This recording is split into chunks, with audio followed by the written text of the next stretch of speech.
coming out this evening, and thank you for participating in our zMOD process. Just a few words about zMOD. So many of you may have, or some of you may have attended the kickoff for zMOD.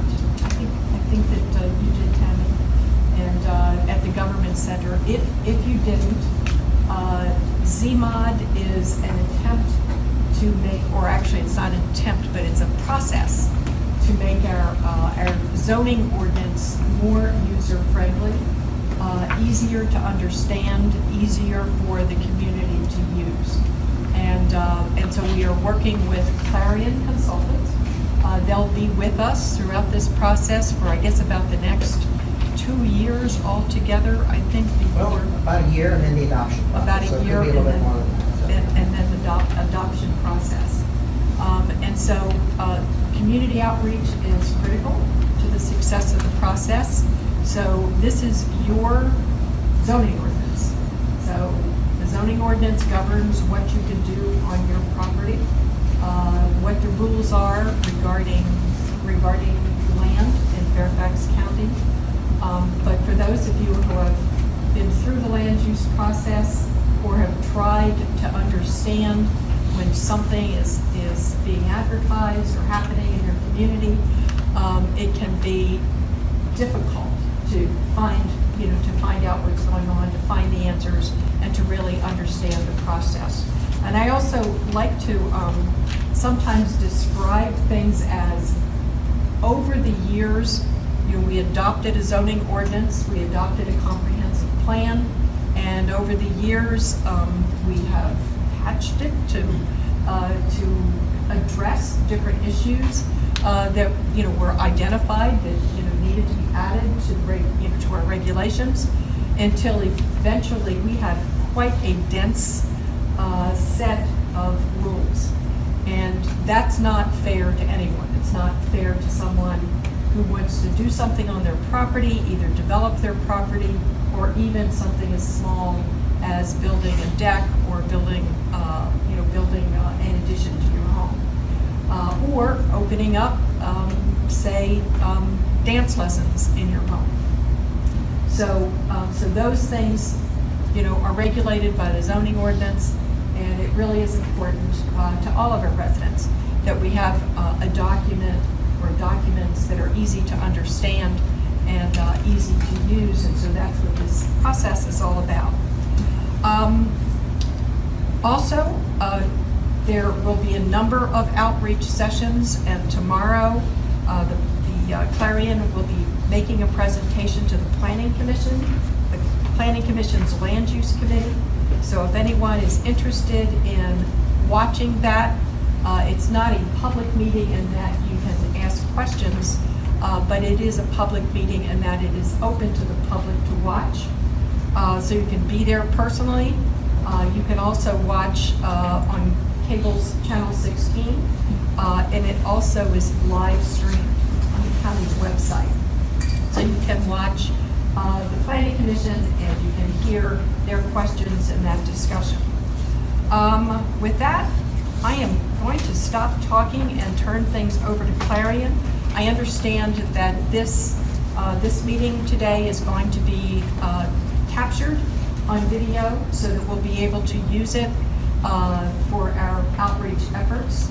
So this may be a small group here tonight, but we'll be able to provide this information to a much larger group of people when the video is completed. So with that, I'm going to turn things over, I think, to Clarion. All right, thank you very much. Yes, there is a small group tonight, so we want to make sure that there's no excuse in a small group for not hearing what you have to say and talking directly. So we do have a presentation, and we want to go through it, but I want to go through it fairly quickly because that way we'll have more time at the end to ask questions or for you to ask us to clarify things. So we left our clicker at home, so we're going to press the buttons as we do this. Here's what we're going to do. We're going to go through a little bit of the zMOD project. Both Barbara and the chairman have mentioned this, what the scope is, but for those of you who have not been there, let me start with this. Was anybody here tonight who was not here at the January kickoff meeting? Okay, good. Well then, I don't feel so bad repeating this stuff. That's good. So if all of you said you'd been there, then we wouldn't. I want to do a little bit about zoning fundamentals, what is and is not covered in the zoning ordinance. That'll be fairly short. Then we're going to talk about how you restructure the bones, the overall structure of the zoning ordinance to be more usable and user-friendly. Lisa is going to cover that part of the presentation. And then we have a trend to kind of prod your minds as to what you'd like to happen, particularly as it relates to land use. We'll talk about trends and then leave time for questions and answers. So this is just to say, for those of you who haven't met, this is what our firm does. We write development codes and plans for communities. Last time we counted, it's over 180.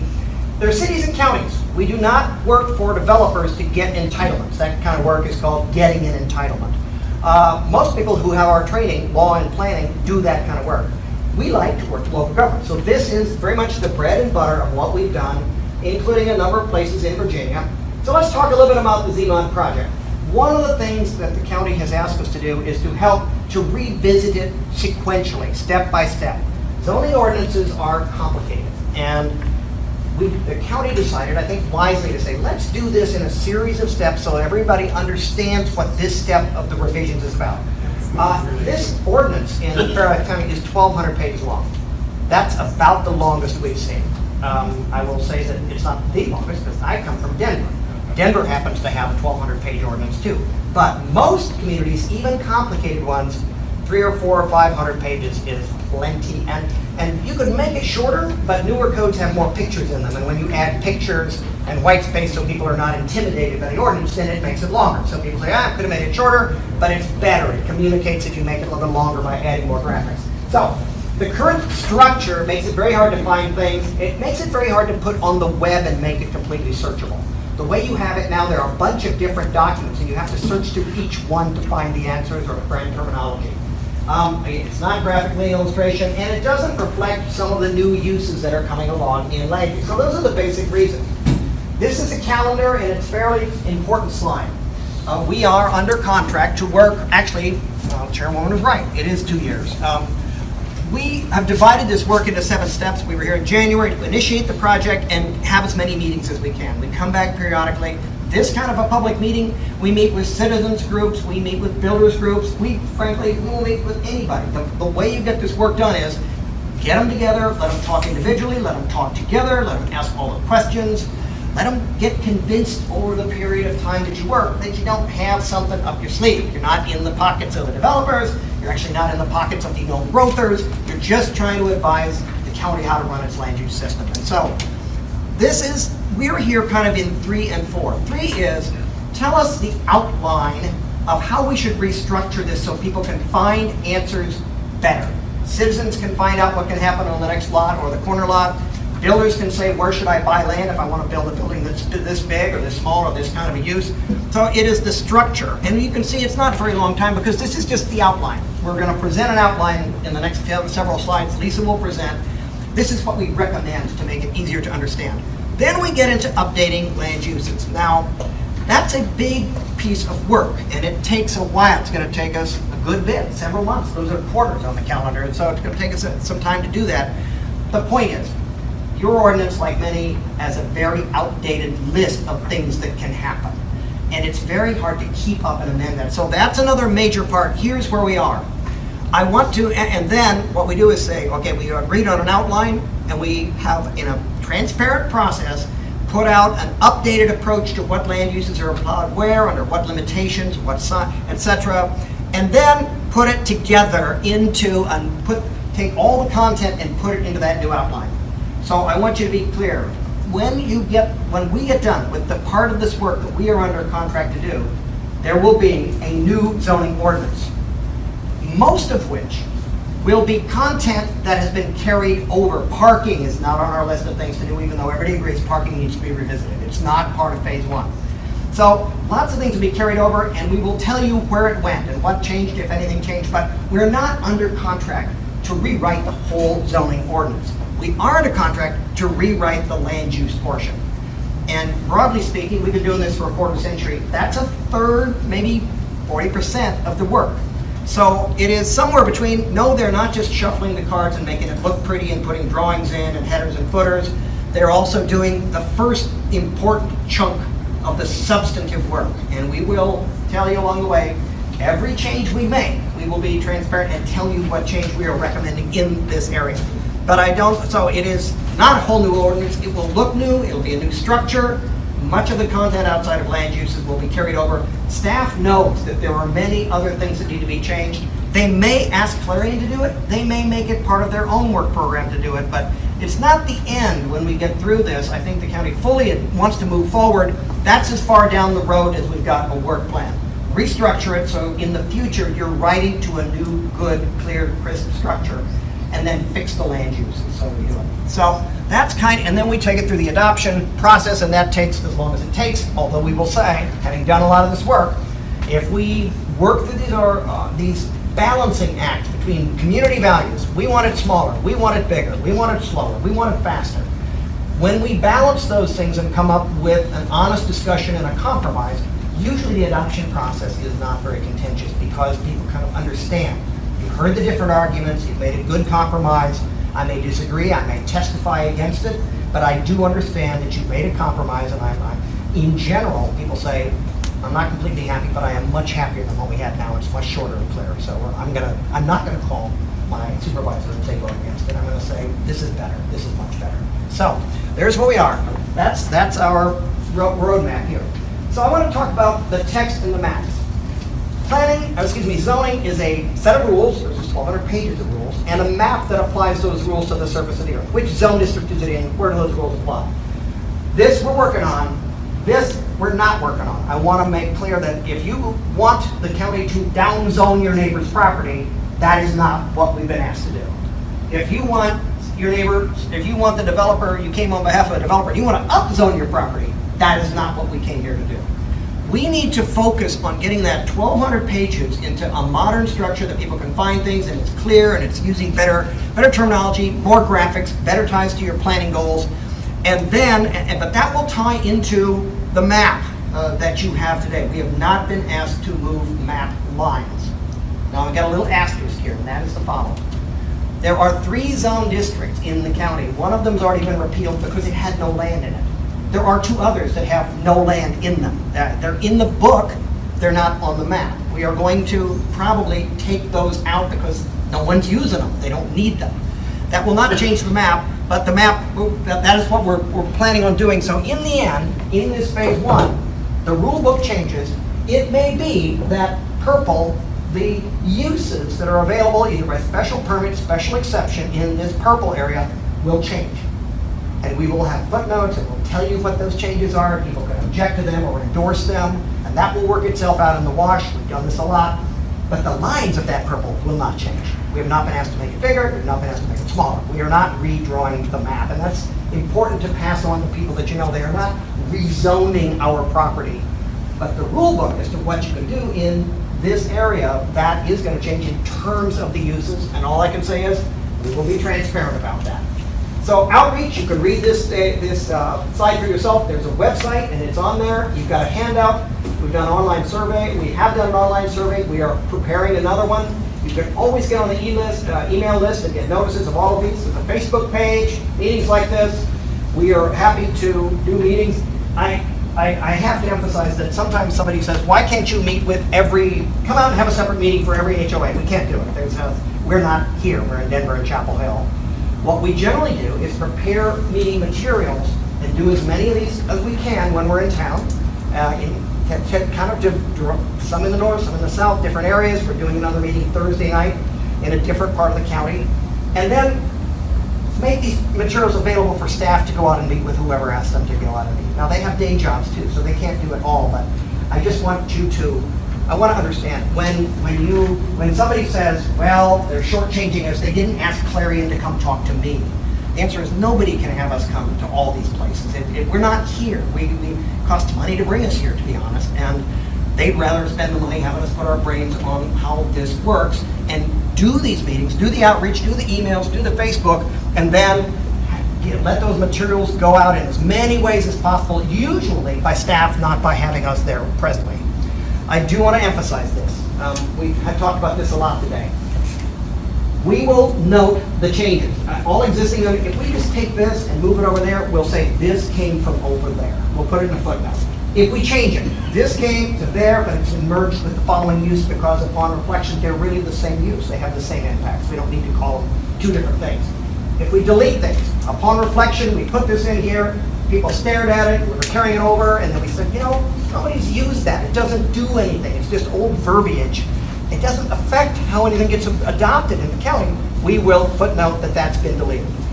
This is the best we can do, guys. If we're, as Lisa will explain, we are proposing a significant restructuring. If you ask me, can I get a red line? No, you cannot get a red line. The whole document would be red. It would not be helpful to you. Everything's going to be moved or reconsidered. Now, a lot of the text won't be in the sense that it's moved, but if you redline the move, it all moves. And so, but what we do is footnotes for those who really want to know the details. I want to know everything you've done. Did you move it? Did you delete? Did you add it? Did you change it? I need to know it. If you say that, you're probably a lawyer, but you might be an active neighborhood representative. Others, we also will do summary presentations and say, listen, I know you can't all read this. In this part that we put in front of you, the new use approach, these are the 10 things that we think you really ought to, these are the significant changes that we would want to know. And it's in our interest to be honest about that so that we don't wind up in an adoption process and somebody in the audience says, well, that's a huge change and you never told us about that.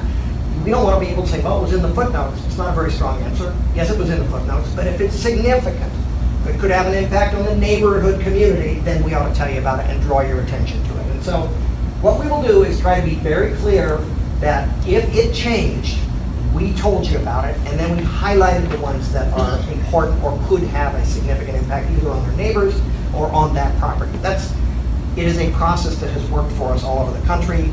Get to the end, we are, I do not believe I can't remember a time when we were accused of misleading people. At the end, boy, they didn't tell us this. You will have some disagreements. It's a good compromise, but I don't like this, I don't like this. I don't think we will be accused of not telling you what the changes were and putting them out so that we could have a good discussion about it. A couple more slides and I'll turn it over to Lisa. Just for those of you who don't live and breathe zoning, maybe there's nobody here. What is in here and what is not in here? This slide talks about what's in a zoning ordinance. The next slide talks about what's not in it. Zoning districts, all the land is categorized, basically there are 33 districts in use. That's a reasonable number of districts. In this phase one, the county has not told us to add new districts. It has not told us to get rid of any existing districts. It has not told us to merge two districts together. It has said, we got 3 cases where there's 0 square feet of land in this district. It's not effective, it's not being used, and we don't think it's gonna be used. Take those out. But that's not creating a new zone. The colors, purple, orange, green, blue, red, yellow, brown on the map, we have not been asked to come up with another shade of yellow. We have not been asked to come up with another shade of purple. We have asked, then we have this land use. What can I do with my property? Zoning includes how do I lay it out and how good does it have to be in Fairfax County and how frankly, how big can it be in Fairfax County?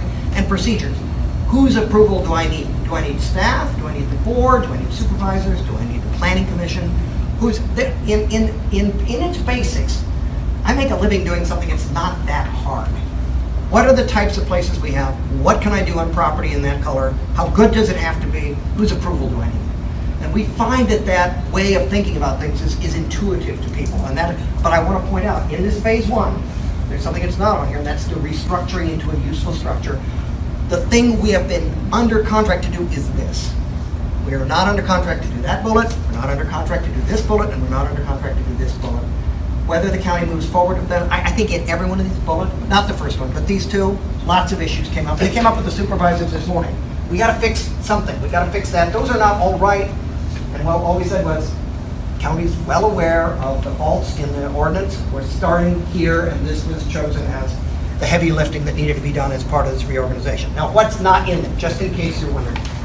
Subdivision regulations, zoning says, what can I build on my property and what can I do on that, in that building or on that land? It's what can I do with my property? Subdivision says, can I create a new lot?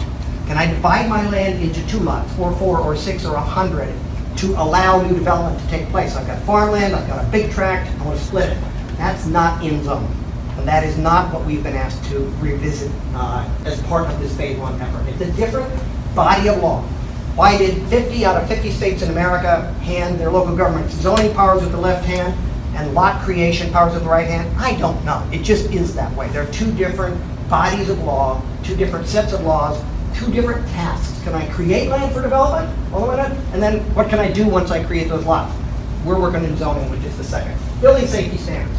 The rules on building construction. How does it have to be safe, structurally safe, human life and safety? That's not in it. The rules for usually when you do a project, you get zoning approval and then you go pull a building permit. That's engineering. That's not planning. That is, do these guys know how to build a building that won't kill anybody and fall on anybody? It meets the standards of the county. That's not in zoning either. That's not part of our job. And finally, public improvement standards.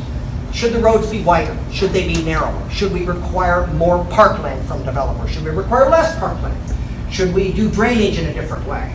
Those are public improvement standards. They are also engineering standards, and they're not in zoning. They are in other documents by the county. So although we have our hands full with a very big job, with a very out-of-date and very long and complicated zoning ordinance, I just wanted people to know what's not part of it, because how counties regulate development is actually not in one place. It's in a bunch of different places.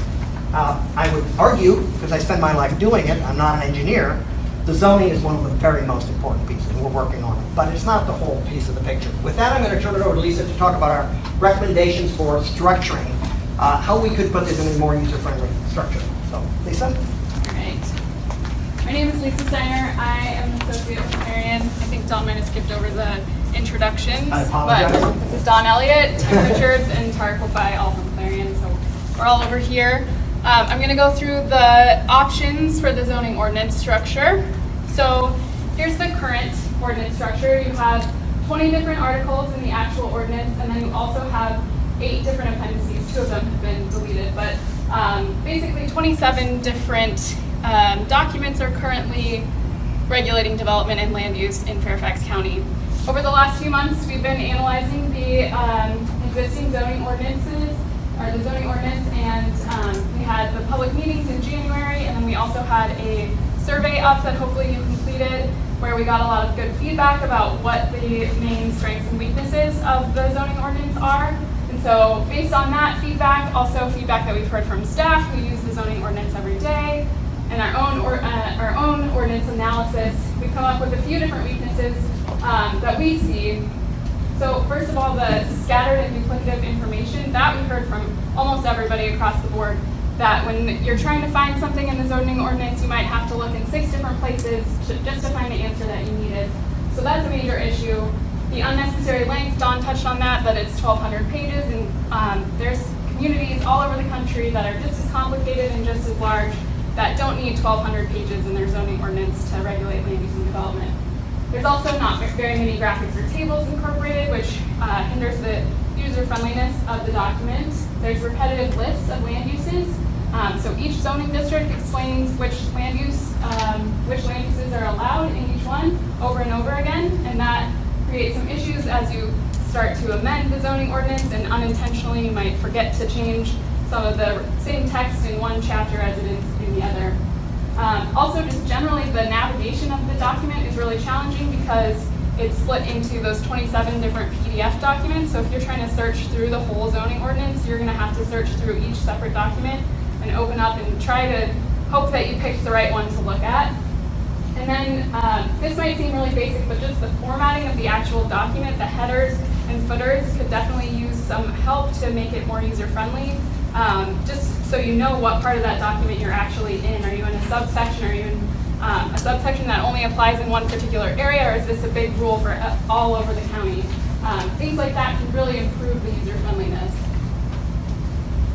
So in addition to our analysis of the current Fairfax County zoning ordinance, we also looked at a few other jurisdictions' zoning ordinances from all around the country. These are kind of larger, more complex communities.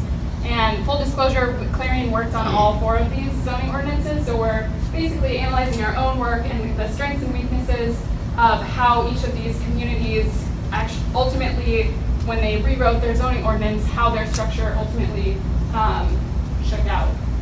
So I'm going to go through these fairly quickly. Indianapolis was a recently adopted zoning and subdivision ordinance. This was the most simplified structure of all the examples that we're going to talk about. So they took their whole zoning and subdivision regulations and they put them into only these 5 articles. And so one of those articles is subdivision. So the other 4 have all of the zoning information. So that's a very simplified structure. That might make it easier for some people to use. Some people might find that that's oversimplified because you might not know what those subsections are within that and what answer you're really trying to find. But it was a much shorter code at the end. I think it was about 600 pages. Norfolk, so Virginia code as well. They split it into 10 different articles, so a few more ways to slice and dice the zoning regulations. One thing I'll point out, they pulled nonconformities and enforcement out from the other procedures, and we would typically recommend that those would be grouped with other procedures. And then this last one, the legacy development approval, that's kind of a unique thing that they did. So that was for approved plan developments that basically didn't get translated into the new zoning ordinance structure the same way that everything else did.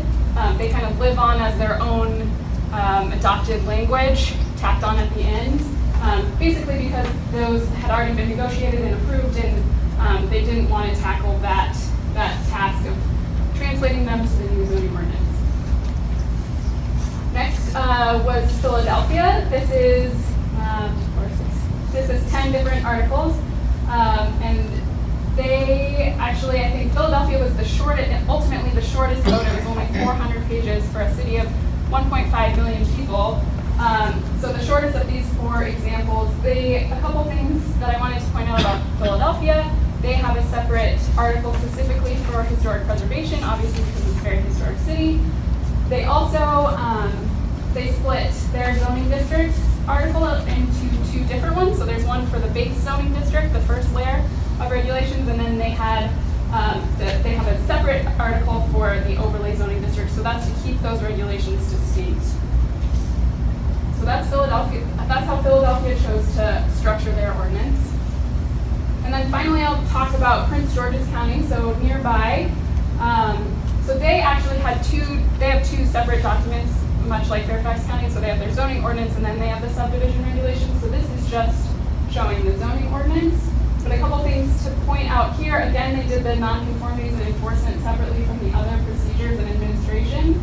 And then they also, one thing that we would point out as kind of when we were doing our analysis, a minor weakness is that they have their definitions at the beginning of the document. We would typically recommend that definitions make more sense at the end of the document because the people that are reading through for that one answer that they need probably don't need to go through all of the definitions for every term in the document. But if somebody wants that term, it's good to have it. It just can be at the back of the document rather than at the beginning. But that's a minor point. So that was all of our analysis for those separate communities. We talked those over with staff. We got a ton of feedback and through those surveys and meetings. And then taking all of that information, we are currently proposing this structure. There's a big asterisk on this that is subject to change as we further go through this process. But for now, this is a good starting point, a good roadmap for what you could expect the future structure of the Fairfax County zoning ordinance to look like. So the first article would be general provisions. So those would be, and I'll go into more detail on later slides, that would be just the general kind of boilerplate language that you would see at the beginning. Then zoning districts, that would be the base zoning districts, and then we would separate, like Philadelphia did, the overlay districts into their own distinct article. Next would be all of the use regulations in Article 4. Fifth would be the development standards. So that would be everything except for parking and signs, like Don was saying, the quality standards, the quality of development. Everything except for parking and signs would be in that Chapter 5. Parking and signs we're keeping separate because those are things that if somebody is doing a development project but they're not doing a significant or substantial redevelopment of the project, maybe they're just changing the use. Those are the 2 things in the zoning ordinance that they would want to be able to find really quickly. So we've kept parking and signs separate. Then we have all procedures and enforcement grouped into Article 8, and then all the definitions at the very end of the document grouped together. So this is just an idea of, this is just to show you how the current zoning ordinance would fit into those various sections. This is not an exhaustive list, otherwise it would have to be 2-point font on here. This is just to give you a general sense of what topics are thrown into each category. So we have our general provisions that incorporates things like the enabling legislation, which is right now in an appendix. the applicability, grandfathering, things like that. Then the zoning districts. So for those base zoning districts, what we typically would do for each zoning district is have a purpose statement, a summary of the key dimensional standards for that district, and then also the standards that are just unique to that district. We also typically we incorporate a table of cross-references to the main topics that you'll also need to know, so people don't think that it's just this page that applies to this zoning district. And we typically do these zoning district pages in kind of a 2-page spread, so you would see they all look consistent. And we use graphics and tables and things like that to kind of give you an idea of what that zoning district is supposed to be. Next, Article 3 is the overlay districts. That's where we would incorporate the existing overlay district standards.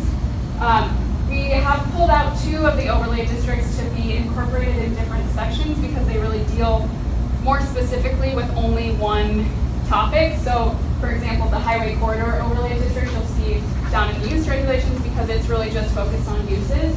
But all of the other ones, those have been incorporated into the overlay districts as standards. Getting back to the use regulations, Tarek will explain more about land use tables, but basically we would recommend summarizing all of the permitted and special exception and special permit uses in a consolidated table, and then we categorize all of those uses. So, for example, a single-family dwelling would be within a household use, within a residential use. So everything has a tier kind of system within the table of land uses. And then also you would see all of the districts all at once. So instead of having to look or open 15 different PDF documents to figure out if that use that you're trying to find is allowed in that district, you can just look at this one table and see, oh, it's special exception here, special permit here. So it's a lot easier way for people to understand what's allowed where. We would do a similar thing with the accessory and temporary uses, a similar table. And then also we would pull all of the use-specific standards. This is something we got a lot of comments about, that the standards that are specific to uses are scattered throughout the zoning ordinance right now, and they're specific to only one district, so you have to look in that one district, or you have to look in this chapter. This would bring all of those into one place where you would list the use-specific standards. Those would also be cross-referenced in the land use table, so you'd be able to easily access that. Next up, the development standards. That's where I said it would house all of those quality standards for development, and parking, signs, and then that's that other overlay district that wasn't incorporated into the overlay district article. It's just because it's purely about signs, so it lives within the sign standards for now. Then we have procedures and enforcement, so that goes through general procedures, it goes through specific procedures of all the different types of applications, it has nonconformities, enforcement, and then we also typically do a summary table that shows you who the decision maker is for each procedure, and then you can compare and contrast those various processes. And then the last one is simply definitions. We think that there are a lot of benefits to this proposed structure, whether it ends up being exactly that roadmap or something similar. First of all, it consolidates what's now 27 different documents into only 9 different articles. We think that makes it a lot more user-friendly. It puts related information next to each other, so you're not flipping through pages getting I can't think of the word. Anyway. Getting Paper lost. cuts, thank you. Getting paper cuts. I use mostly electronic codes, so I've forgotten that. And also it keeps the overlay district separate to make sure that those are understood as a separate set of regulations. It puts all of those use-specific standards that people have complained about being all over the code into one place. It keeps the parking and sign regulations separate so that those people that just need that quick answer about parking or signs can easily find that. It also, the use of those tables really consolidates a lot of information so that instead of having to read 3 different pages of text, you can just see it all in one place in a half-page table, what would have taken multiple pages to explain. Also, it consolidates all of those development standards into one place, so you know when you're designing a project, all of the different things that you're going to be held to, and you can just go through that one section to understand that. It also integrates, right now you're using the information that's in the appendices pretty significantly. It really is part of the ordinance right now, but it's kind of living over in the appendix, which is confusing for people. So this integrates that information into the actual ordinance, the way that it's being used. And just overall, the revised structure makes it more intuitive for people, or we think that it makes it more intuitive for people, easier to find information, and especially just to find that frequently used information, either for developers that do this all the time, or just your average homeowner that's trying to figure out where they can put the deck in their backyard. So those are just some of the benefits of the proposed structure. I think that's my last slide, so we think that there would be a lot of benefits, and I'll pass it over to Tarek. Thank you, everybody. Tarek Lafai with Clary & Associates. I'm also out of the Denver office. I'm a principal with the firm. You have been very patient so far. I realize this is a very small and casual group. We're not going to spend much more time talking at you. We want to make sure that we have a discussion with you. We want to leave you, though, with a piece about land uses. That is one of our biggest charges. It is important to think about structure, but it's also important to think about what types of uses are permitted on properties in Fairfax County. So we're going to show you some images to get you thinking about the types of uses that are trends, and hopefully have a good discussion with you all because of that. So before the uses though, when people update a zoning ordinance, what are some of the things that they're thinking about generally? And we've boiled those down into just a couple of slides for you. Big picture, align it with the comprehensive plan. Your plan is up to date. You keep that very well up to date, making sure that your policies and objectives support what the community desires. One of those features is more mixed use, right? And so we can do some of that through land use regulations.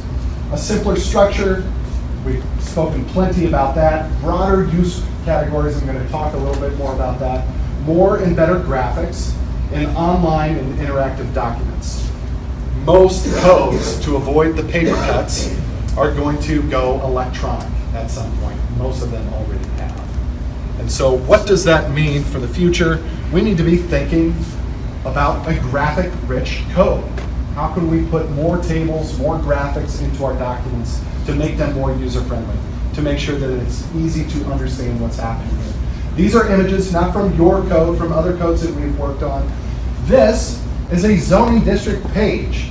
It's got one zoning district, a purpose statement. Here's what we want to do there. That's very helpful for decision makers. Here's the standards for the buildings. How big, how tall, how wide, how much of the lot can I take up. Here's a picture of what that looks like generally on the ground. And here's how it supports your comp plan. So in one page, we can convey a lot of information. Even if your code doesn't end up looking like this would be a really helpful handout for neighborhoods that have all of these zoning districts within them. So just, again, provoking some thought here. Text goes a long way, but a picture goes even further for a lot of different minds. So how can we convey the information that is really engineering standards for designing curbs and parking lots and landscaping? How can we show a build-out scenario of a redevelopment through pictures rather than words? So we are always pushing ourselves as a firm to improve the way we convey these messages, and just want you all thinking about that too. This is your zoning map, so you can access your zoning map today online. And that's really helpful. Not every community has that benefit, but you can take it up a notch with how you access the zoning ordinance. Make it easy for people to find the information. It'll reduce the number of calls that you get, for one. It just makes it much more transparent, easy to explain what the rules of development are. So now we're going to just focus on land use to wrap things up, and then we'll open it up for Q&A. What are the big trends for land uses? Broader and more flexible land uses. How we think about mixed use. I'm going to go through several new uses that we can talk about that are trends. And then finally, how do we focus on protecting established neighborhoods? That is always an underlying lens for when you talk about updates to a zoning ordinance. Nobody said, Clarion, why don't you come in and destroy the urban fabric of our well-established neighborhoods? So the opposite is true. So for defining more broader and flexible land uses, The main purpose here is that the market will come up with ideas faster than we can list them in the zoning ordinance. Who here has tried to look through the zoning ordinance and find out what is allowed in your district or on your neighbor's property? It's very challenging to find that information. But we can't just keep tacking on new uses to the list of available uses in Fairfax County as they come up as development. So let's be more proactive, think about what those new uses might be, and put them into broader categories. This makes it easier to make decisions. When there's a change of use, we don't have to have a big process for interpreting, how do we treat this application? Where does it fall within, is it permitted, is it a special exception? We've never thought about this use before. By defining categories at a higher level, it makes it very easy to find a home for every use that is proposed. Makes it easy to say yes to those uses with similar impacts. That is really important. You want to be able, as a government, you want to be able to say yes to the things that the community say that they want, and easier to say no and be clear that it's a no without having to negotiate. So one example of that, I think a very simple example, is how we think about retail. Many codes, yours is not a terrible offender of this, but sometimes you might list flower shop, book shop, toy shop. All of these uses have the same impacts. You're driving there, you're parking, you're getting out, you're going inside, you're buying something, and then you're leaving. So why do we have to list all of those things? Let's call them what they are. They're retail. So we've got a category at the high level, commercial. Retail uses within that. But thinking about the scale is important. A 50,000 square foot orange box, I won't name any companies, that's very different than a 5,000 square foot Main Street type neighborhood development and how that retail is. And they have different impacts to their surroundings. So we like to think about scale. Here is an example of one of those use tables that Lisa had described. And again, this is just one of the codes that we have written. All of the zoning districts across that top row. And then as we go down, residential uses is the primary category. And then household living, these are residential uses where people are living. You're a person in a home or a family in a home. And then we list the specific use types. And each of those cells along these columns say, well, a P means it's permitted by right. You don't have to negotiate that. Just go pull a building permit or do your site plan first and it's allowed. A C, in this particular example, means a conditional use permit. There needs to be a public hearing. There's a process. It has a certain impact to the community. Fairfax County has special exceptions and special permits. Uses that are a little bit trickier, so you need to have more discussion about them. We finish off the table with use-specific standards. So, yeah, you can do it here in this zoning district, but you better go read 3.3.2.I because there are some additional standards you might want to think about. Hours of operation, how far from a residential zoning district, all of those types of things that you can mitigate through standards without having to list them over and over. And they can look differently depending on your style. So we will give you lots of different options to choose from for style, making sure that it fits Fairfax. Now let's talk about mixed use and why that's important. Again, I mentioned your comp plan says a lot about this. When you segregate uses, having office over here and residential over there, you have a lot of neighborhoods in the county, but you also have some other things going on.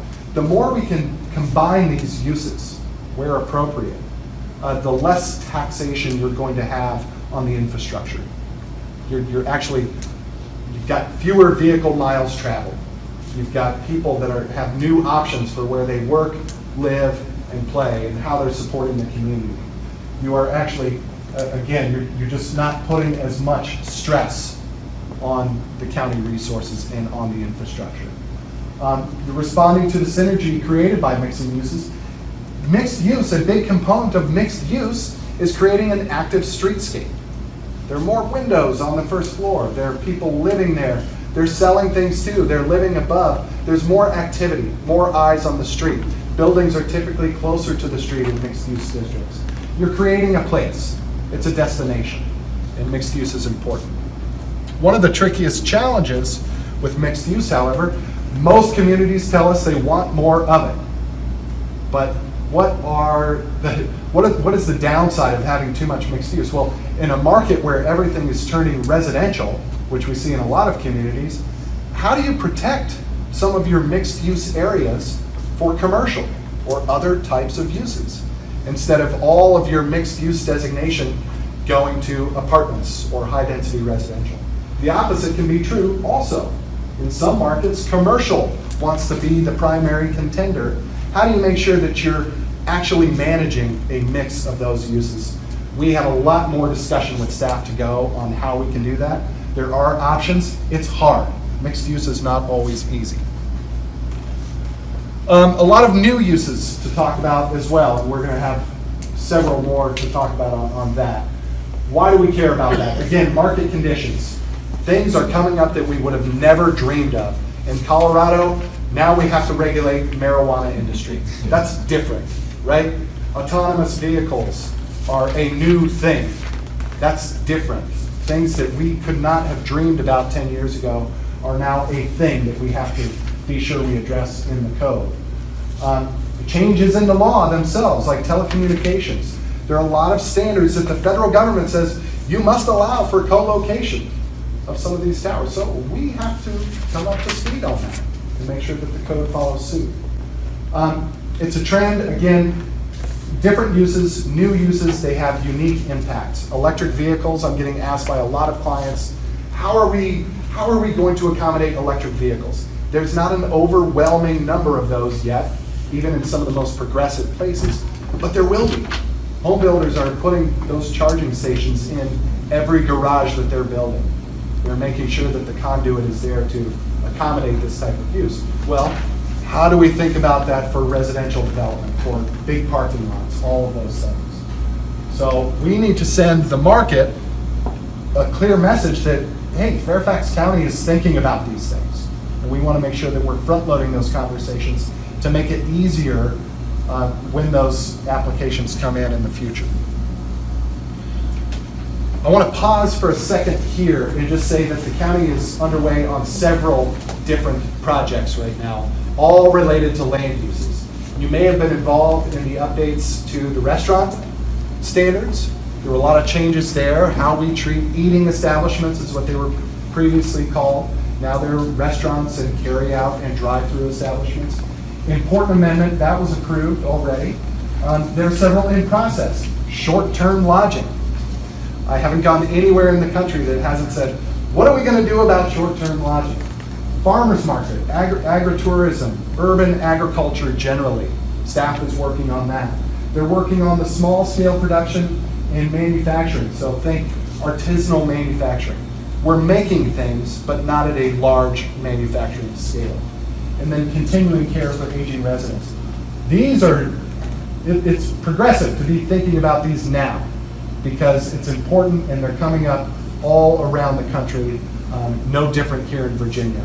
So staff is working on those. To the extent that those are adopted prior to us finishing our work and our contract, we will fold those in to the new ordinance. So let's just go through some examples and then we will stop talking to you and open it up. Housing, a lot of new uses to think about. Live work, I talked about mixed use. Live work is actually different than just mixed use. This means that you're actually living right where you're working. So you have an apartment either behind your business or above your business in the same building. That is a thing, and it is increasingly popular, especially in art communities. You see a lot of gallery owners who want to live right where they're working. Co-housing, micro units, tiny homes. People have a different demand for other housing types. And with affordability challenges, we're seeing a lot more demand for smaller units. And how we live together as neighborhoods is changing. So we'll be thinking a lot about that through this ordinance update. Accessory uses. Somebody mentioned, I think it was the chairwoman who mentioned dancing studios. And can I do that out of my home? Home occupations are important, but the regulation of them is equally important.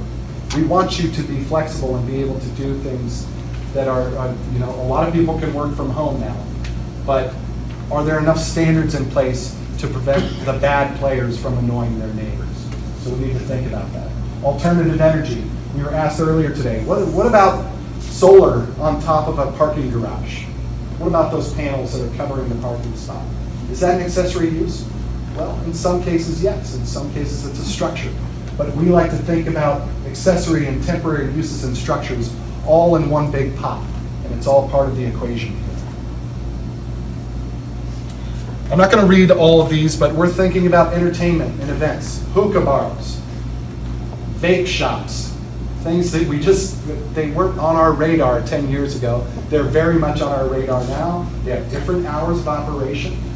They're different parking requirements. Indoor entertainment, we see a lot of climbing gyms out on the western side of the country. Maybe you have a lot of those here too. But how do we park indoor entertainment?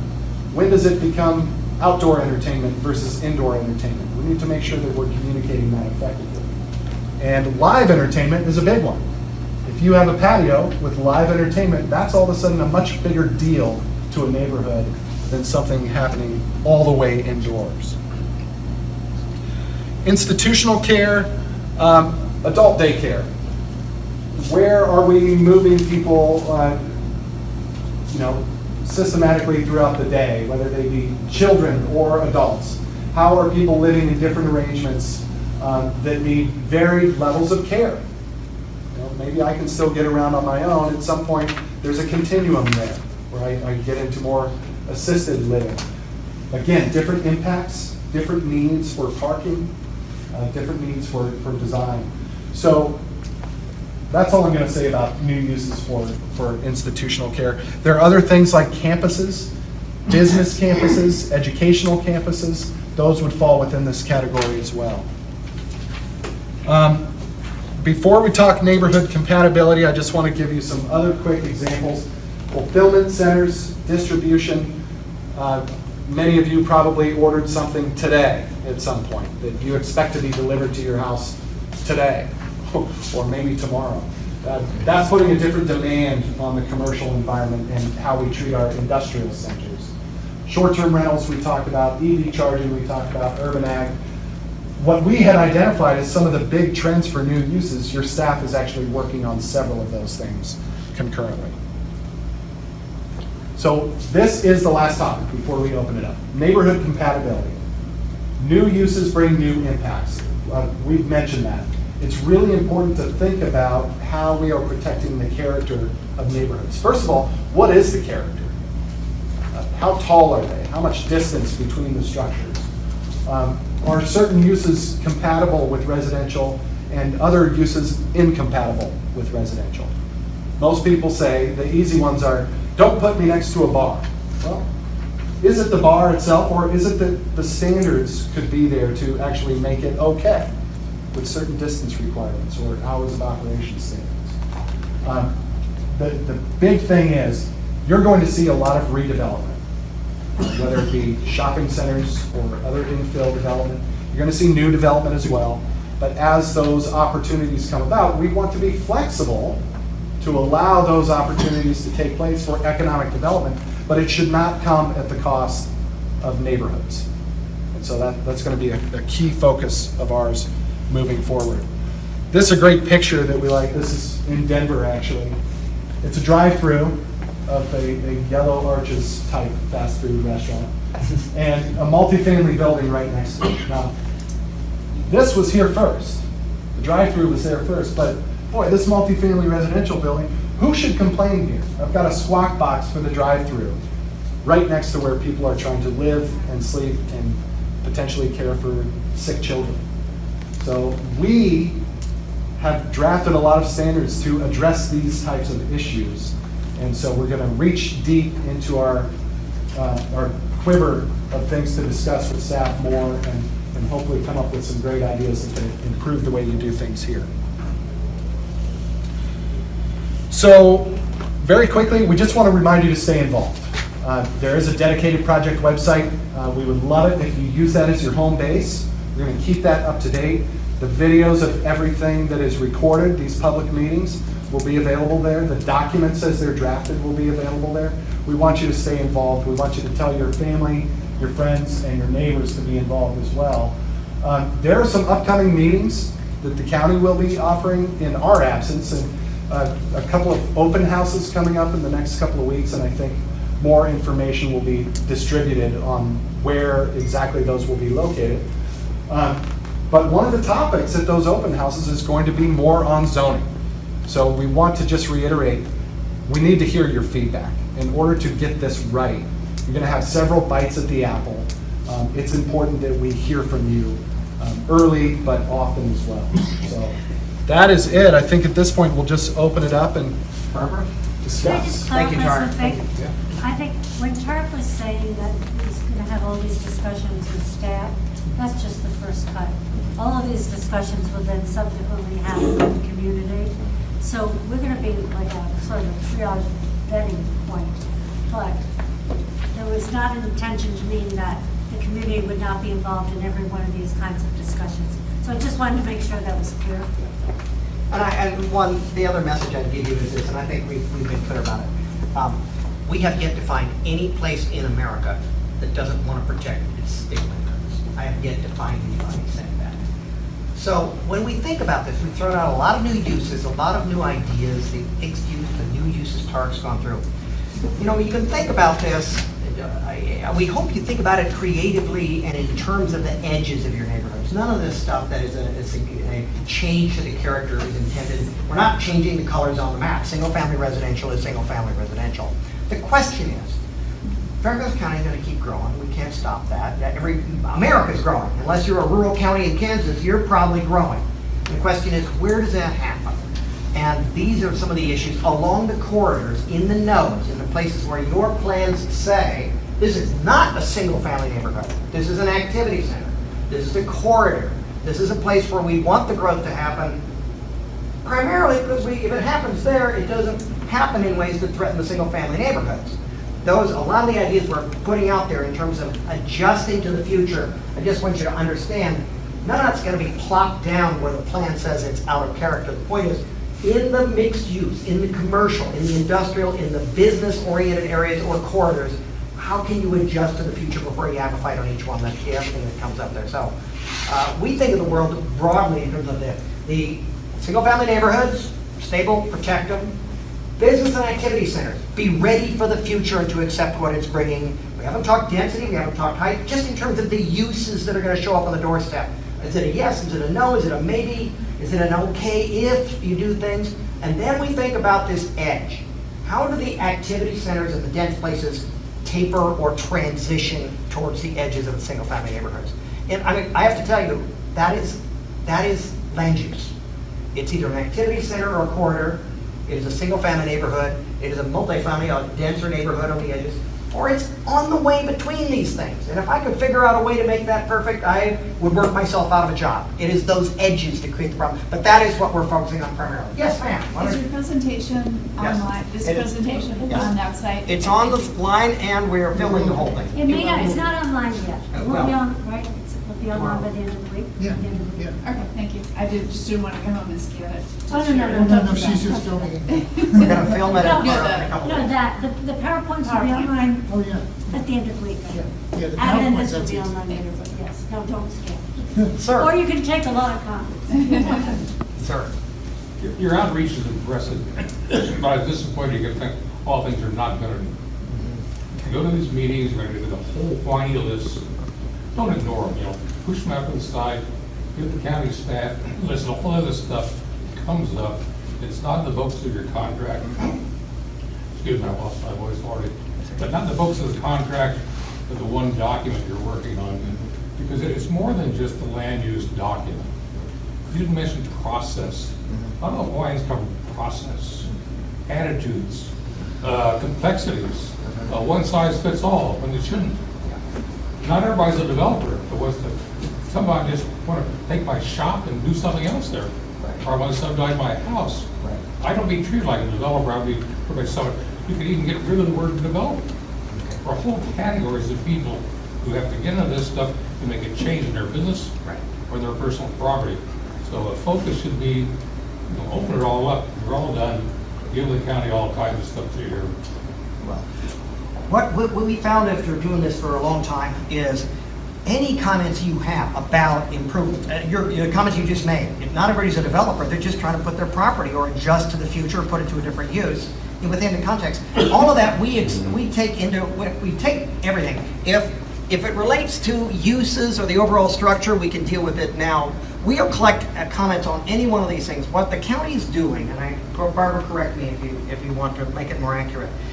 All these ideas come in.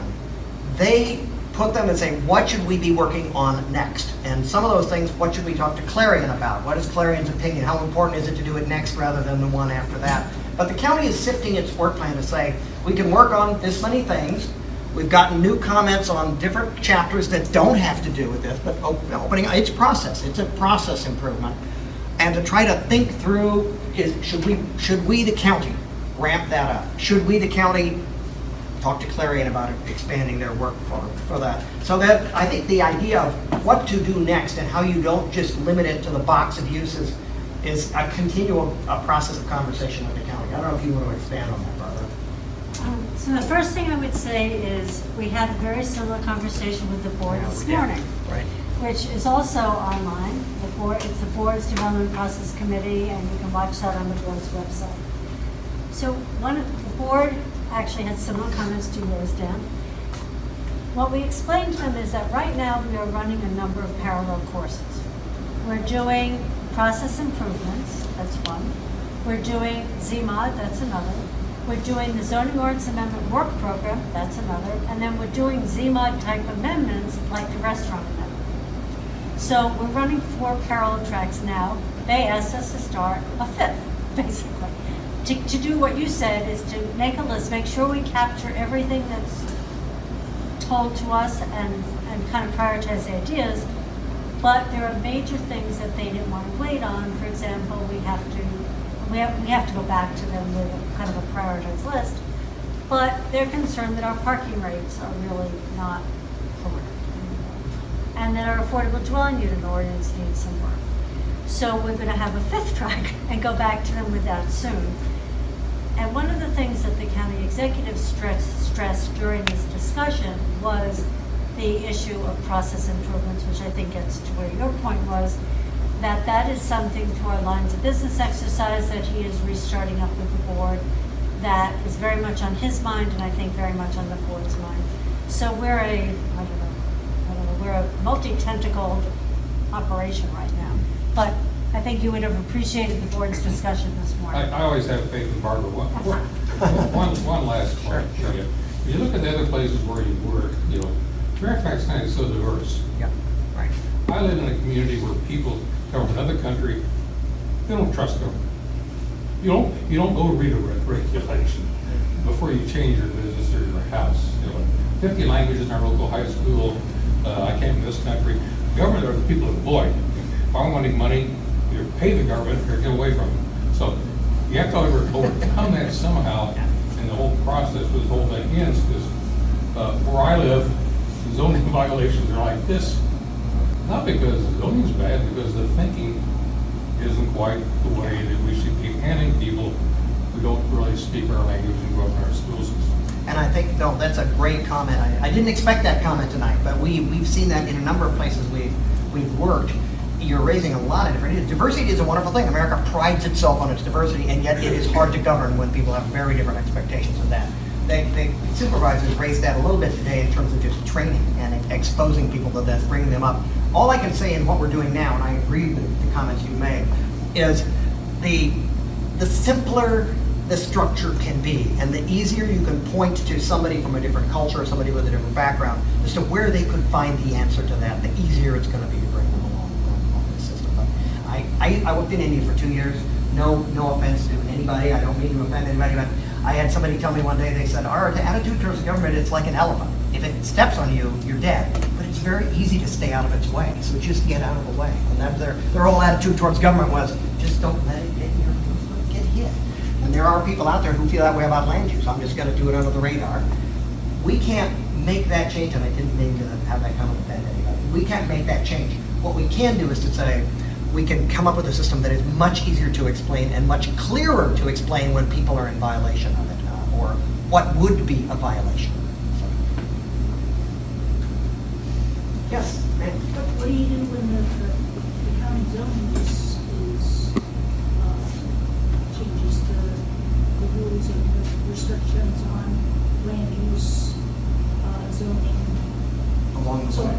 So I'm from Reston. Okay. And we've had some issues with the county going back on with the regulations and density and height, and changed, gave the developer permission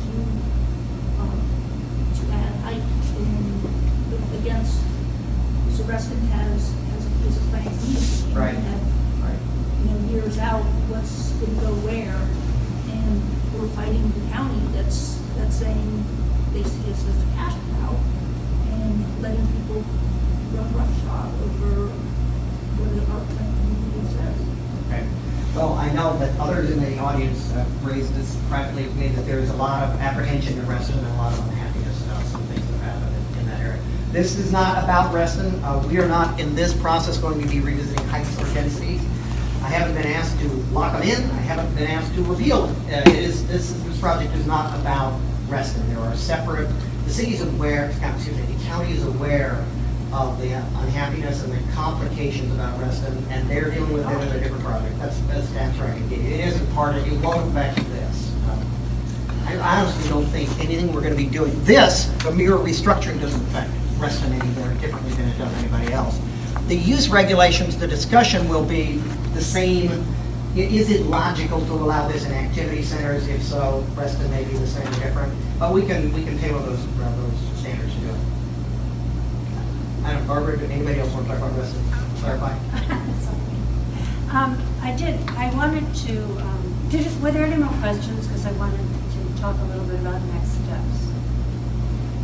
Tammy. Sure. I think to amplify what this lady, and I don't know you, and thank you for speaking up, is saying about Reston, is we feel under siege by the county. Stuff is being planned without our knowledge. I have several examples that I know of where that's happened. And we feel you ask, the county asks for our input, we come to the meetings, we give it, we're not listened to. So that is a huge concern with all of a sudden seeing this. What you say about simplifying, putting in charts, fabulous. People can understand it. But what we're afraid of, for good reason, is that you're changing zoning amendments so fast that mere mortals can't keep up with the goals of the county to change a planned community. If a place isn't planned, we get it. So that's basically. And I appreciate that. And what I was going to say is, while this is a couple of year project, some may think it's fast, some may think it's slow. But what we're trying to do is be methodical, and we're trying to do it step by step. So I would say that most people would agree with you on the format and putting it in plain English and making a chart instead of 100 words. So I think there's very little to argue with there. Could be wrong, but I think that. And even bucketing the uses, which is the next step. How do you combine uses? Probably you may think, something goes in one bucket, I may think it goes in another, but probably we can agree on what those are. It's the following step where I think the community engagement is going to be the most critical. And that's the step where we say, okay, today, these 5 uses in the C5 district are permitted by right, these 5 are special exception, these 5 are special permit. Would it make sense to make them, I have to watch my math, like 8 by right, 3 special exception and 2 special permit, if my math is right. And then the ones we move from having the approval process to the by right, put in use limitations in the ordinance. That's where I think the most discussion is going to have. And I'm not saying we're even going to do that, but I think it's likely there may be some where we evolve to that. So I think that's where it's going to be very important at the community focus, because that's where the impacts are going to be. Again, it's probably, what we call a nail salon probably isn't going to be that big a deal to them. But how we allow the nail salon to be put in a zoning district will be. So again, we're going to do this, we hope, in a methodical, incremental way that has community engagement. We hope we will be listening. And frankly, if there are some, and we've said this, if there are some that become extraordinarily contentious, we may pull them out and adopt the 90% and work on the 10%, because we don't want to throw away the baby with the bathwater. So it remains to be seen, but our intention is to work that way. And we understand the issue of trust. We hope through this process with Don to build back some trust. And all I can say is I hope that happens. We're going to work hard to try to make that happen. And I would just point out, we had this discussion, we did have this discussion with the supervisors, who I think are torn, as many people are. Sounds logical, good, we're finally doing it, this is what we should have done a while ago. Can you go faster? Can we do more? Can we go faster? And our advice has been, frankly, this stuff is complicated everywhere, but it's particularly complicated in Fairfax County, and it's particularly complicated, to be honest, in highly engaged, highly educated communities, because they want to understand what is going to happen. Just on this page, even though it sounds like it's not much of our work, there will be discussions, as Barbara hinted. This is not so hard. But when we get down to hookah bars and vaping, are they separate? Are they together? Do we need to keep an eye closer on them, or can they be bundled into something called a cafe or a meeting area? There are discussions about this. There are going to be discussions about these. Even when we get this, there are going to be discussions about the definition. Is that definition too broad? Is it too narrow? Is it unclear? What can I do as part of that definition? This is heavy lifting, guys, and we do it. We've done it 180 times. There are going to be a lot of discussions about this. I think that's too strict. I think, by the way, these are hyperlinks. You get over here, dwelling, multifamily, click on this, you go look at some conditions, limitations. There are going to be discussions about, I think that's too strict. I think that's too flexible. I think that's the wrong way to go about that. We're going to have people say, you don't even need to regulate that. Then there are going to be discussions about this. I will tell you honestly, when you do this table, you go through this table and we will ask repeatedly this question: why is this not allowed in this district? And no one will be able to answer. Why is this allowed in that district? For goodness sake, nobody's allowed it over here. They don't allow it. Why is it allowed here? And nobody can answer that question. It just happened over multiple amendments over time. So there's going to be discussion about this. And what we told the supervisors was the speed. We're not trying to slow it down. We're not trying to speed it up. Our experience is the public needs time to understand this. They need us to explain it as well as we can, and then they need to take it back to their monthly meeting.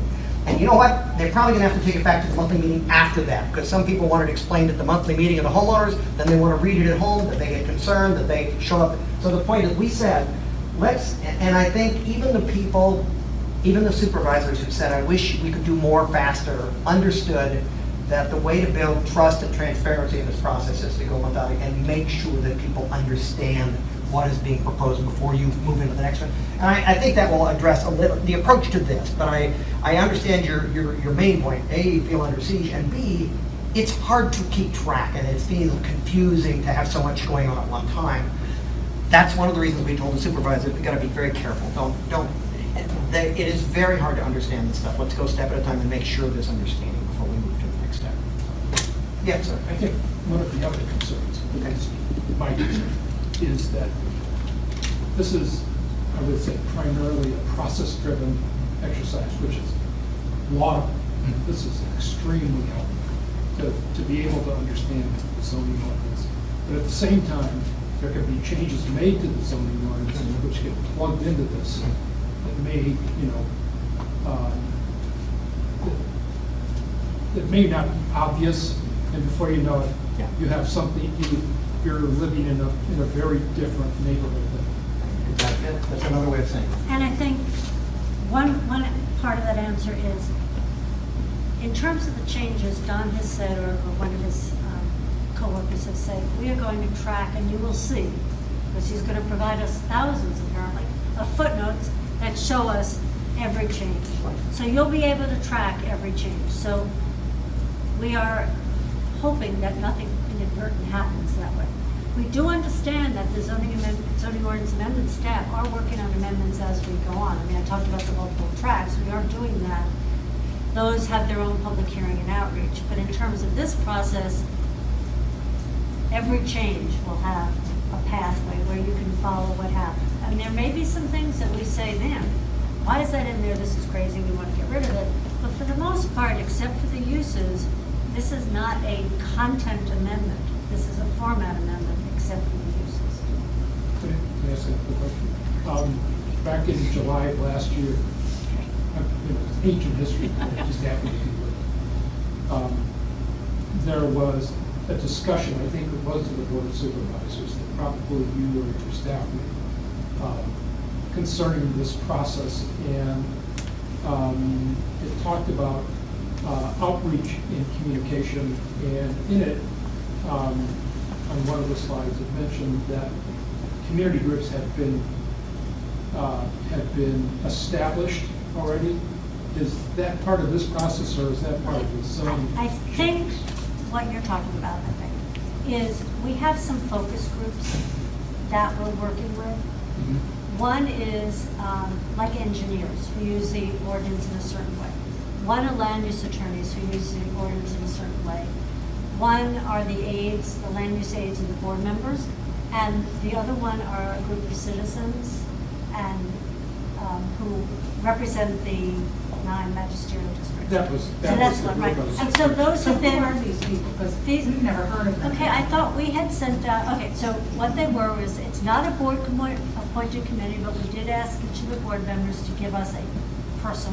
That's your mistake, because they give you the people who give you the answers that you're looking for, not that represent the If community. you saw the meeting, you would not say that. You would not say that. Kevin, the list is public. Kevin will send it to you tomorrow if you like. But it's not our only outreach. I mean, I think that's the important part. It's a kind of touch point, but we view the real outreach as what we're doing this week. And when Don comes back on what we're doing, when are the open houses? When's the open house?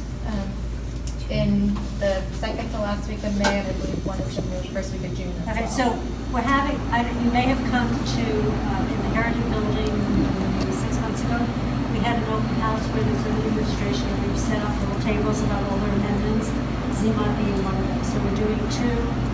Yep, so one will be May 21st, and that will be at the Coleman Run Elementary School cafeteria. One will be May 23rd, and that will be in the Heritage Building. And then, that will be in the Sullivan District. And then the final one, June 4th, and that will be in South County High School cafeteria. So welcome to come to us, but we view the public outreach really as these kinds of meetings, those kinds of open houses. We'll be doing more surveys. We are taking comments in on the web page. We have thousands, hundreds How at many least, if comments not do we have? thousands.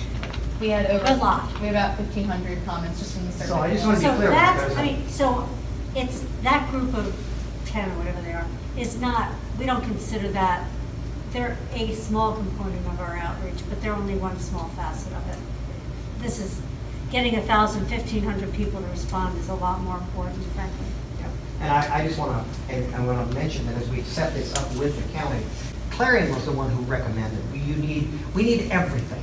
We need broad outreach, we need the open house, and we can raise whatever issue you want. We need to talk to the lawyers. They understand some issues they'll only talk about openly, or, you know, they understand it. They want to ask different questions among other lawyers, so they can talk about them. Same with the engineers. So we're the ones who said, do that, but then make sure we have other venues where people can hear each other talk. In fact, it's usually helpful to have each other talk and get 1,500 comments and then start to weigh them against each other. What are the broad categories of comments? So, but I don't want anybody to have the idea that it was a setup in that the county just chose its friends. We asked them to set up a community group as one of many ways of trying to engage with folks. So, If I can actually add, Andrew Hoshire, one of the deputy zoning insurers that works on amendments.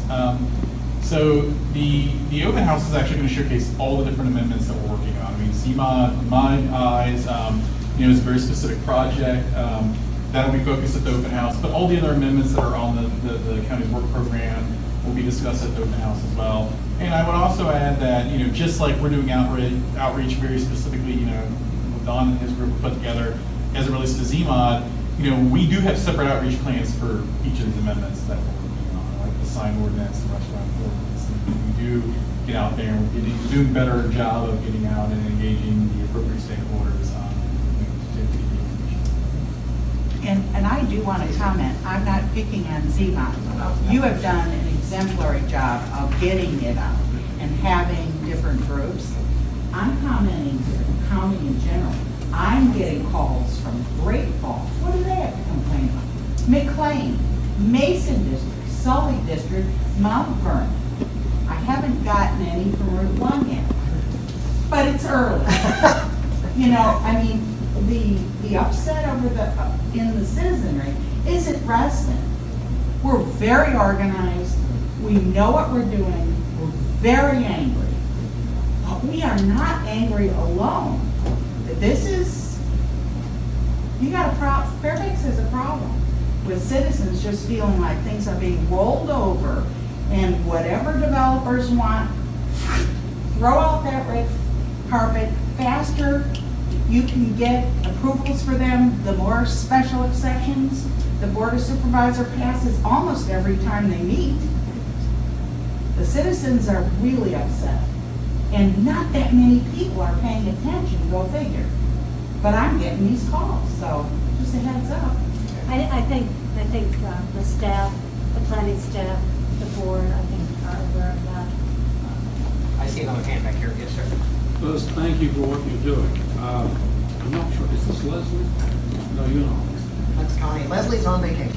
Okay. We'll bring her So, up. because in January, one of the things that kind of, I guess you could say, I hear things in the alarm bell. I think, as I recall, Leslie said, we're working on 474 amendments. Okay, that was back in January. I don't think so.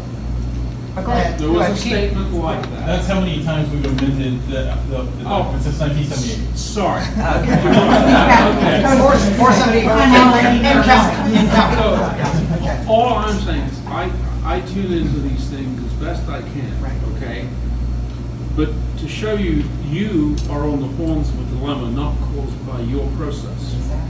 I just came from a meeting called Visualize 2045, which is the Transportation Planning Board's pie-in-the-sky ideas for what they can do to improve our transportation connectivity. I have to say, I see you as a person who deals in reality. These people are dealing in fantasies.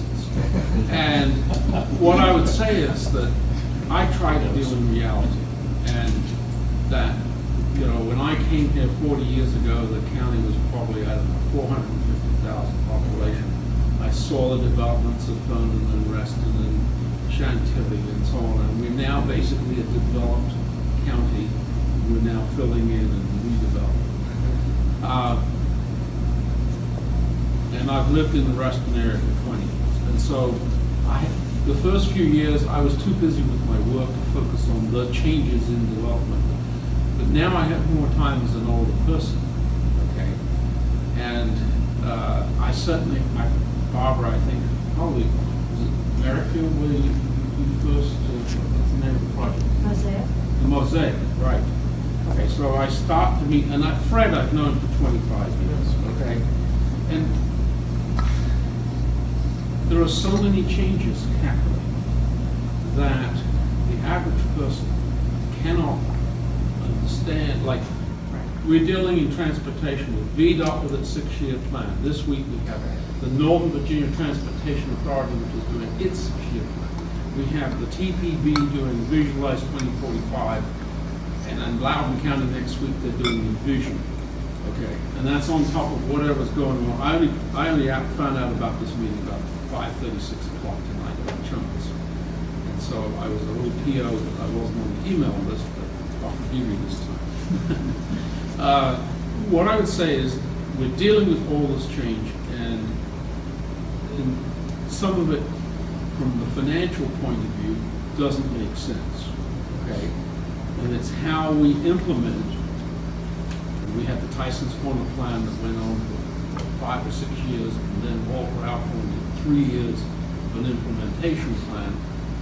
And so over about 100 plus meetings, we've got to know each other, not to say we agreed with each other, Right. but it seems to me to build a community consensus to move forward, we don't want to feel that something's being imposed on us unilaterally. Because once that happens, Yeah. you're seeing the people that work with Tammy and me. I mean, we don't work together. We're just, Yep. floating out there.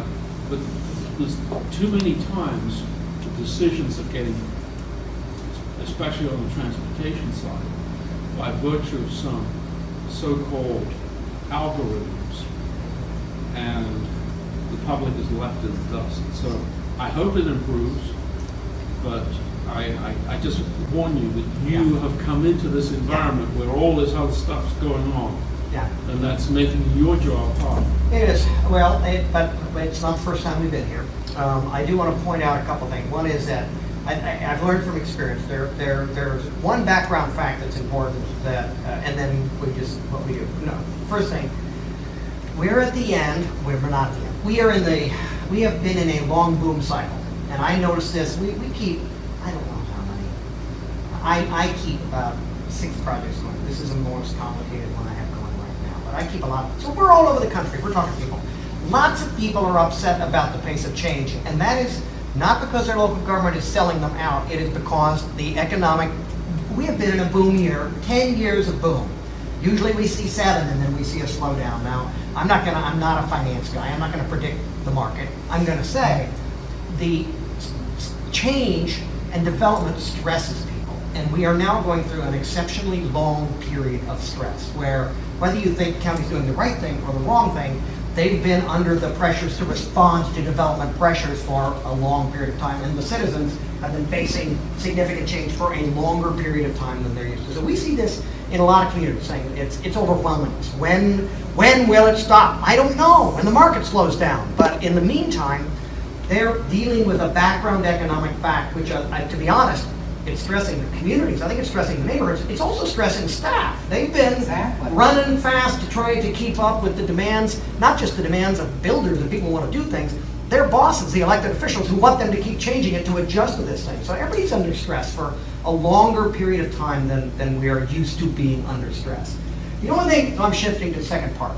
The only thing we can really do in this, and I will love your comments on how to do it, is to try to run the part of it for which my firm is responsible as transparently and as honestly as possible. And basically, I don't know if I said this in January or not, almost everything that we work through with the communities gets adopted, and now there's sausage made at the end. People compromise. It might be the 90%, it might be 95%. People make compromises, but those compromises are made in the open. They're not made in the back and then shoved into it at the final reading of the ordinance. It's made through the same process to try to run this as transparently and as honestly as possible, because I have a personal interest. I want this to be adopted and people to be happy with it and to be adopted without a lot of controversy. If you do that, we can help build confidence in this relationship between the county and citizens. And again, I get it. There's a fair amount of distrust going on right now. I can't solve that, but we can try to run this one in a way that diffuses that and says, well, I see that they are doing at least that. They're doing what they said they would do in there. And that's, I think, the best we can do. We have seen it work. I want to be clear that we are going to stay on schedule. And the reason is, I don't want you to feel that we're rushing. We'll be as transparent as possible. We'll tell you, we'll summarize the changes, do all this.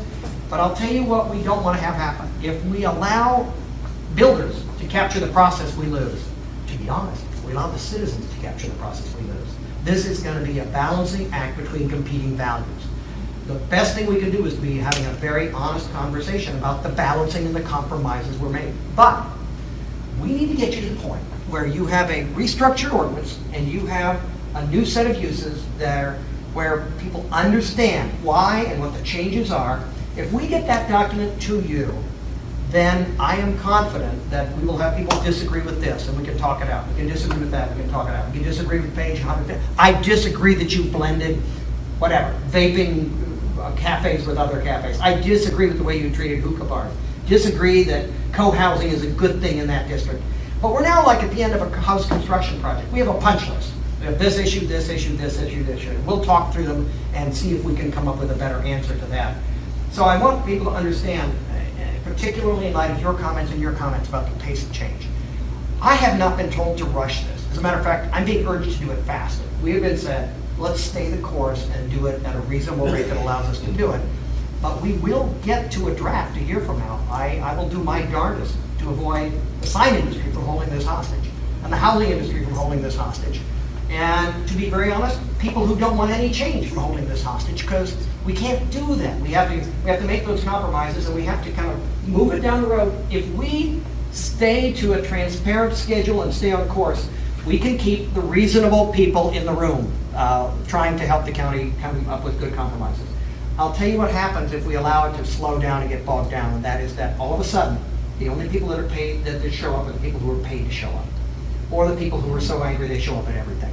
Now, that's not a good way to make law. That's not a good way to argue about law. And so I'm just explaining to you, we are not going to rush this, but we are going to stay on schedule because we need to get to that point where people have agreed most of this is fine, and we need to continue to refine the last few things to get in there. And if we can do that, we can keep the reasonable people in the room. So, yes, sir. In some societies, people might say you're going too slow. I know. Well, In North America, we're not used to this pace. You've got technology pushing. Parts of the world, you got people pushing. This plain population increase, how do you absorb them and where to put the work? China has a problem. You know, they would have a meeting like this. They wouldn't. Well, Sure. you'd solve your transportation problem in 48 hours. You'd do that sort of stuff. It's amazing what you do with a lot of money and an autocracy, isn't it? No, I'm kidding. Well, I know, I like that very much. So. No, I didn't say that. I didn't say that. We can stay around and take some more questions. I think we probably should wind it up. I just want to reiterate, we're here to try to find the best balance of competing values we can. We're not in anybody's pocket. We do this for a living. We like it too. We like it when it is, if there's a consensus that this is a much clearer, better, and more efficient way to run this county in a way that citizens understand. And that's what we're trying to do. So, thanks. So first I want to thank Don and Lisa, Tim, and Taryn for coming and helping us. The county staff can't do this ourselves. We've never done one like this. The last time this was done is in 1978. Times were very different then. The fact that they've done over 100, they've kind of been through it, seen it all, I think will help all of us. And so we're very pleased to have them. So we want to thank them for coming tonight. And again, I want to thank you all for coming. Small, but I think we had a very good discussion. Really bored, watch the Planning Commission tomorrow night at 7:30 on Channel 16. It'll be more, it's like a workshop, so people can come. I don't know if you can't talk, why come, just turn on the TV. But you're welcome to come. And then anyone who wants to venture out to South County on Thursday night, the presentation will be basically the same, but we will tape it again, so you can see if there were any different kinds of questions and answers to those. And again, we thank you. The next, I guess, a couple of months maybe until we start coming back with the categorization of the uses, I think, so. We need to talk more about it tomorrow. We just haven't had time to talk schedule. And to give you an we'll keep coming idea back. of the whole schedule, I know we've published it before, but about October of next year, I think, we're hoping to have a draft. That doesn't mean board action, but that means a draft that we can then take out again for citizen comment and discussion. So there was a chart in here, I think, somewhere in there. But it's about next October, I think. Sure. There we go. End of 19, kind of the end of 19, and then the adoption process has its own outreach, obviously, in public hearings. So, and you can see that big long bar outreach to the whole thing. But again, thank you so much for spending your evening with us. We really appreciate it.